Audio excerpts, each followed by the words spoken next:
আল্লাহ রাব্বুল আলামিন প্রত্যেক নবী এবং রাসূলকে আমার আল্লাহ দুইটা অফার করেছেন। জবান খুলে বলেন না সুবহানাল্লাহ।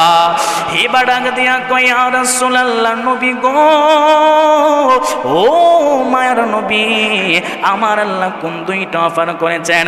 এবার আমার নবী ডাক দিয়া কই হিবা, প্রথম নম্বর অফার হলো আমার আল্লাহ প্রত্যেক নবী এবং রাসূলকে এই দুনিয়ায় অধিক ধন সম্পদ এবং দীর্ঘ জীবনের অফার করেছেন। আর দুই নম্বর অফার হলো আল্লাহর দিদার এবং জান্নাতের অফার করেছেন। ওই হিবা ডাক দিয়া কই দুনিয়ার মানুষ তোমরা শুনো, আমি আমার নবী রাহমাতুল লিল আলামিনকে বললাম ইয়া রাসূলুল্লাহ আপনি প্রথমটা গ্রহণ করেন। আমার নবী ডাক দিয়া কই হিবা,